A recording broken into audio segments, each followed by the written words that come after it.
అంతేనండి, అంతే అంతే. నేను కేటీఆర్ గారు నిజంగా ఆయన మంత్రిగా అన్ని అచీవ్మెంట్స్ ఉన్నాయి కదా. అవును. చాలా సార్లు నేను ఆయనను నువ్వేం చేసావు అన్నట్టుగా మాట్లాడడం చూశాను. ఓకే. ఏముందిలే మీదంతా సిటీ కథ, మీదంతా ఐటీ కథ అని అట్లా అనేవాడు అన్నట్టు. ఇది పేదలు ముఖ్యం, ఈ ఊర్లు ముఖ్యం, ఇది ముఖ్యం, వ్యవసాయం ముఖ్యం, నీళ్లు ముఖ్యం, ఇట్లా మాట్లాడడం చాలా సార్లు చూశాను. ఏమైంది నీ అచీవ్మెంట్, అసలు ఏమిటి నీ మార్క్ ఏం వేసావు అని చెప్పి చాలా సార్లు గద్దించడం, క్యాబినెట్ లో కూడా చాలా సార్లు కోప్పడడం. అయితే విచిత్రం ఏంటంటే ఇవాళ రేపు కుటుంబాల్లో చాలా మంది చూస్తున్నాం, ఏ కొడుకు కూడా తండ్రి కోప్పడితే అసలు భరించడానికి సిద్ధంగా లేరు. కానీ కేసీఆర్ గారి కుటుంబంలో ఈ రోజు కూడా చిన్న పిల్లవాళ్ళలాగా వింటారు ఆయన చెప్తే. చాలా గ్రేట్. ఇప్పుడు నాకు తెలిసి హరీష్ రావు ఏజ్ 54-55 కదా, 53. కేటీఆర్ ఏజ్ 47-48. సో ఈ ఏజ్ కి వచ్చిన ఇంకో 2 ఏళ్ళు తక్కువ అంతే. ఈ ఏజ్ కి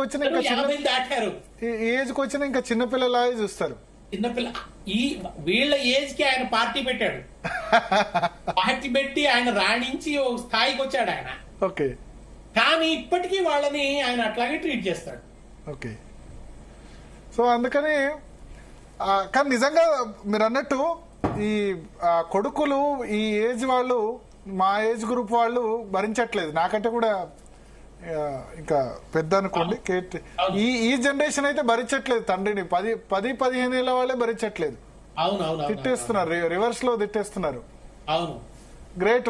వాళ్ళిద్దరు కూడా మెచ్చుకోకుంటే, అరే ఒక మాట కూడా మమ్మల్ని మెచ్చుకోడు, బయట ప్రపంచం అంతా మెచ్చుకున్నా సరే ఈయన మెచ్చుకోడేందని అనుకుంటారేమో. ఆబ్సెన్స్ లో మెచ్చుకున్నారండి. అంటే మొన్న కేటీఆర్ గురించి నాతో మాట్లాడుతూ కూడా, అంటే చాలా చాలా అద్భుతంగా నరేట్ చేయటం గాని, లాంగ్వేజ్ ని తను డెవలప్ చేసుకున్న తీరు కానీ, చాలా ధాటిగా మాట్లాడే పద్ధతి గాని, ఈస్థెటిక్స్ ని ప్రయోగించడం గాని, ఆ ఉపన్యాస సందర్భంలో పోయిట్రీని కోట్ చేయటం గాని, ఒక బ్యూటిఫుల్ డిక్షన్ తో మాట్లాడతాడని, ఇవన్నీ చాలా సార్లు మొన్న మాట్లాడుతూ కూడా నాతో ఆయన ప్రశంసించడం నాది. కానీ ముఖాముఖిగా ఆయన ఎప్పుడు ప్రశంసించడం నేను చూడలేదు. ఎవరిని ప్రశంసించడా? మరి వేరే వాళ్ళని ప్రశంసిస్తూ ఉంటాడు కదా, ఓన్లీ వీళ్ళిద్దరిని ఎందుకు ప్రశంసించాడు? వాళ్ళననే కాదండి, అసలు చాలా తక్కువే. అంటే అది సభా సందర్భాల్లో ప్రశంసించడం వేరు.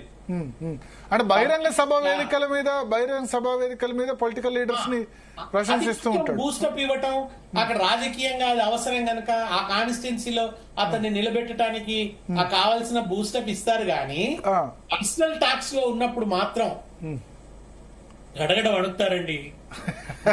లేదు అసలు, గడగడ వణికించుకోవటమే అనమాట.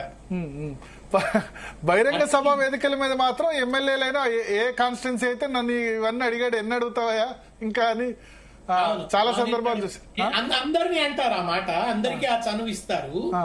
ఆయనతో అదే ఉంటుందండి, చనువు ఇస్తారు. ఇప్పుడు నన్ను ఎవరు లేకుంటే శ్రీనివాస్ అంటాడు, సీను అంటాడు.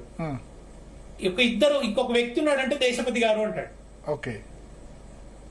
అంత ప్రెసెన్స్ ఆఫ్ మైండ్ ఉంటుంది ఆయనకి. ఓకే. మీ ఇంత ఎన్ని సంవత్సరాలు